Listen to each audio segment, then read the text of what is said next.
But we're also joined to Dr. Stokes. We're also joined by the associate director of the Penn Relays. And I understand he went to Jamaica last year and got naturalized at Champs, Aaron J. Robinson. Welcome, sir. Very, very much. I'm honored to be on. All right, great. Dr. Stokes, let me finish with you. The Jamaica is preparing for upcoming events, Bobsleigh, and I know that I saw where it has been attracting several top-notch of our athletes, especially those with speed, because that is a significant component of bobsleigh. Bring us up to date where we are, what our community, the fans all over the world can expect of the team, sir. Yes. All right. Thank you, Irwine. So we are in the process of rebuilding the program with an aim to be on the podium in 2034, right? And the major architect of that is a gentleman named Todd Hayes, who is talk about like Aaron naturalized in Jamaica. He loves Jamaica. He loves Negril. So like Vegas, what happens in Negril stays. And don't ask him what he does. He just comes back and he does his training. Among the most successful coaches in bobsleigh is in charge of the program now. His mandate is to take us to the podium in 2034. And I said, you could be making, literally millions of dollars with any program in the world. And when he asked me to be the coach of Jamaica, and I said, I just don't get it. And he said to me that if he gets another medal for Canada, it's just another story. If he gets another 3 medals for the US, it's just another story. He says if he gets 1 medal for Jamaica, it's history. Yeah, not only history, a new movie. That's what he's talking about. A new movie. He doesn't want another one of the thing. He said this is the story, and he's committed himself to that. So we have a program that we call Back to the Well, because we welcome athletes from the diaspora. You yourself have helped me to recruit many athletes from the diaspora, Irwine. But there is so much depth of talent in Jamaica here, and let me just give you 3 examples. One is in the women's event, a young 17-year-old high school athlete from Immaculate. Went to the Youth Olympics, came 9th last February. Not February gone, February before that. Took off 3 months from school, went back to Immaculate, did her CXC, got 11 ones. Let's let that soak in. 11 ones. All right? For Aaron, that's like getting 11 A's or 4.0 or whatever, right? Then she came back to the World Championships this year and beat the girl who beat her in the Youth Olympics to come 20th in the World Championships at 20 years old. This is a girl that I went to a gymnastics event and saw her and talked to her father and recruited her. And in a year and a half, she was 20th in the world. This is Jamaica, All right, we did another recruiting. A guy came to a recruiting event. I said, you kind of look tall and skinny there. What's your background? I said, don't really have a big background in track and in sport, but he thinks he could drive a bobsleigh. I said, well, you don't want to crush a guy's dream, so you entertain him. I said, what do you do? He says, I'm a fisherman. Says a fisherman from Old Harbor, right? That go in. And again, Aaron, forgive me for. So when you think of a fisherman in America, it's not a big fishing boat, all right? If it's 12 feet by 3 feet, it's big, right? That is what he does. Young Shane Pitter joins the team, turns out to be one of the best young pilots in the world, goes to his first World Championships, drove a bobsleigh before he got a driver's license, right? He used to ride bicycle. First World Championships, 31st, 21st in the world, Shane Pitter, from Railway Lane in Spanish Town, who makes a living fishing in Old Harbor. This is Jamaica, Yes, right? the talent. I mean, you can't make this up. Talent. Then he's joined on the back of the sled by Taekwondo Tracy, 2-time Jamaican 100-meter champion, right? And they go in the World Championship race with 3 German sleds and 3 US sleds and how many sleds from Switzerland and Italy, and have the 7th fastest start time. 7 out of 31. Right? And Taekwondo come from Falmouth. Do you understand what I'm saying? This country is dripping with talent. Italian. Dripping with talent. And it's not just track and field. I mean, anything where the eye and the muscle and the hand and the leg have to coordinate. And lacrosse, right? Lacrosse is the same thing. We look forward. We're staying true to the 2034 plan. Yes. But you'd have seen the excitement that we created. You have seen our innovation, and I should take this opportunity to mention Montefiore, that is fully on board now. Is probably our major supporter now, right there out of the US. Out of the Bronx in New York. Many Jamaican nurses work there. So we're on our way, Irwine. We're on our way. We're making progress, and you'll see more and more from these youngsters. And I must say this, that I'm appreciative of the fact that this is not just a short-term stuff, because that is something that has also been one of the drawbacks to any progress we have attempted to make. So this long-term process, step by step, building it and creating that vibe, I think is the way to go. Before you go, I want to share this with you. Of course, you'll be in New York next Sunday to be recognized by Team Jamaica Bickle for your work, sir. And I want to take this on behalf of the diaspora and those listening right now to thank you for staying with it. As they say, hold on upon it tight and make sure that it delivers. And for the vision and for operating as if there's no box. And finding ways to leverage and realize that we're not just a little thing going on at the corner of the street here, but we have global presence and can sit at the table with anybody. We look forward to seeing you next week, sir. Any comments? No, thank you very much, Irwine. And let me take the opportunity. I mean, I don't have to tell all your business, but you know there wouldn't be Jamaica Bobsleigh today, or if it weren't for your intervention at a number of critical points. And it's an untold story, really, in the history of Jamaica Bobsleigh and Jamaica. But I take the opportunity to thank you very much. And I'm look forward to next weekend and to being there and sharing and generating some energy on behalf of Jamaica. All right. Thank you very much, Dr. Chris.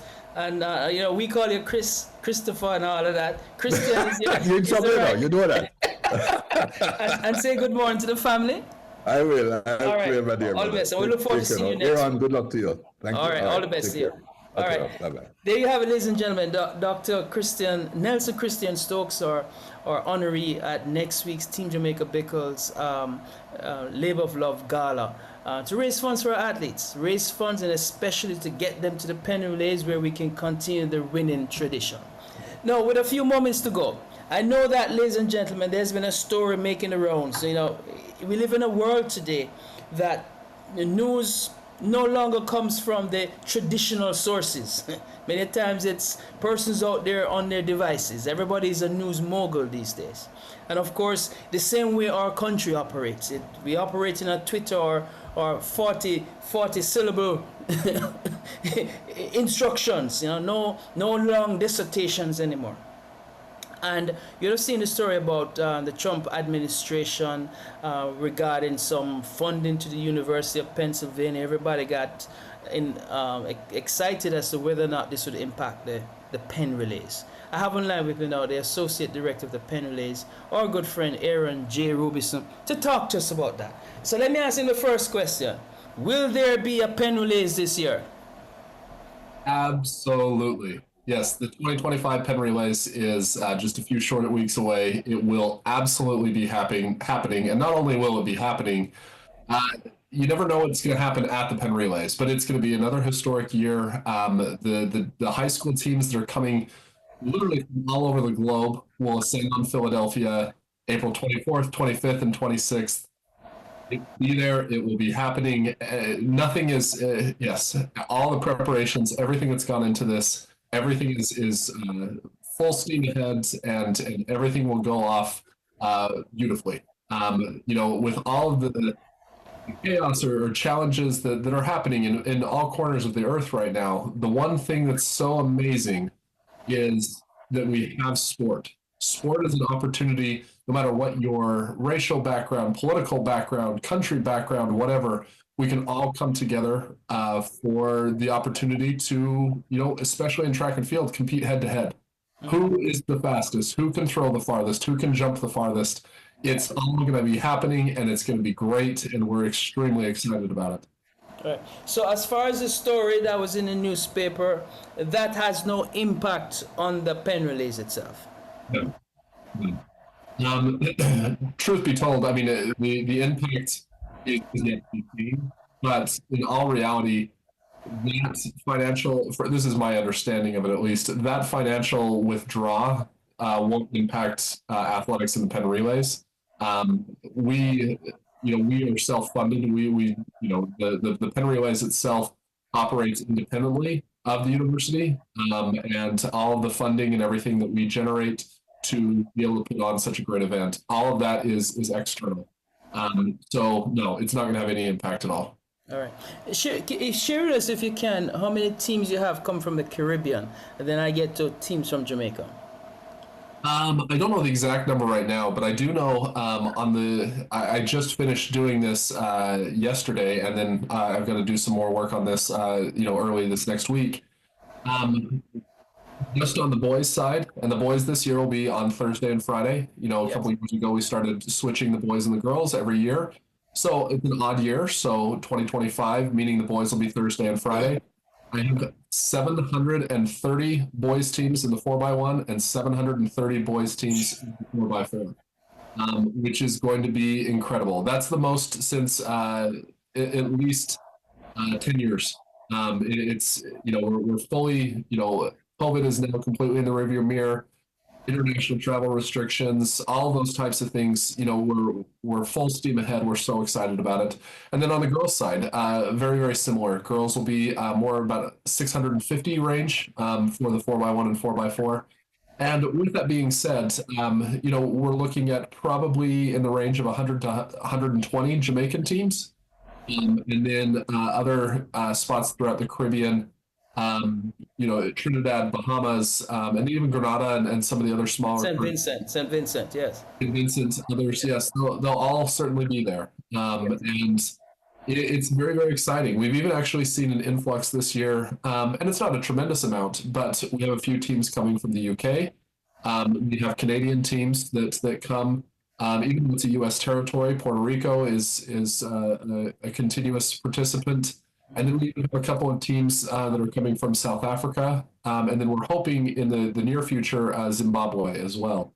So it's so exciting. I mean, the high school side of this meet and obviously the Jamaican influence on the high school side is just tremendous. But the high school side truly works out to be a world championship of high school relays. And that is so neat because we don't know what we're seeing on the track. Right? We don't know where the next Shelly Ann Fraser-Price is. We don't know where the next Usain Bolt is. We don't know, we don't know what we're seeing, but what we do see is incredible competition. We see, again, the beauty of sport where it's the American teams battling the Jamaican teams, battling the teams from Trinidad, Bahamas, other portions of the Caribbean, and now even South Africa and all around the world. And for many of these kids, especially that will go on to having elite track and field careers, this is their first exposure to running against some of these people that will be competitors for the rest of their career. As they're lining up for that Olympic final in the 100 or in the 200 or in the long jump or triple jump or even in the shot put and discus, these are the same people that I remember because I competed against them at the Penn Relays. That's right. Mm-hmm. And a very bright star for the island states of St. Vincent and the Grenadines. In last year's Olympics, in the 800, is it Olympic? What was it? World Championship? Olympics, sorry.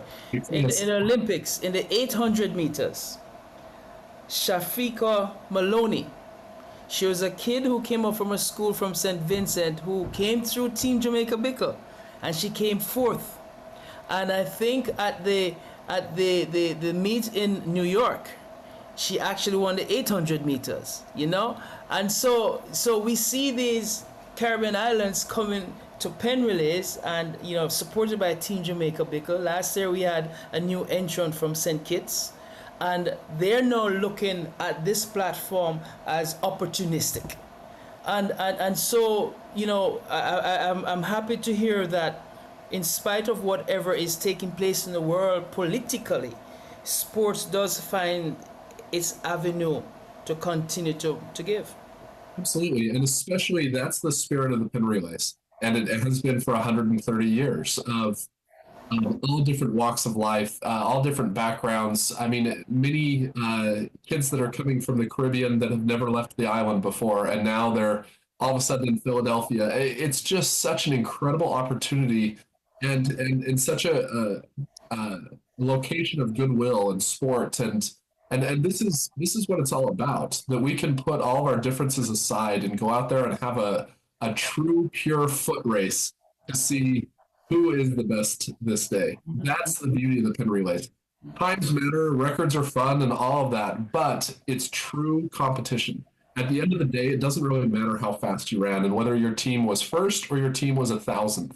It doesn't matter because you are part of that Penn Relays experience. You are stepping out there on the track in front of all these fans, whether they were Jamaican or American or somewhere in between, and that's what it's all about. It's just an opportunity to push all your worries aside, be in Franklin Field in its incredible historic ability. Like it's just such an awesome thing.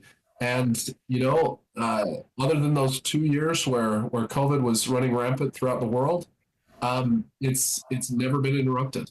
Good. 30 years.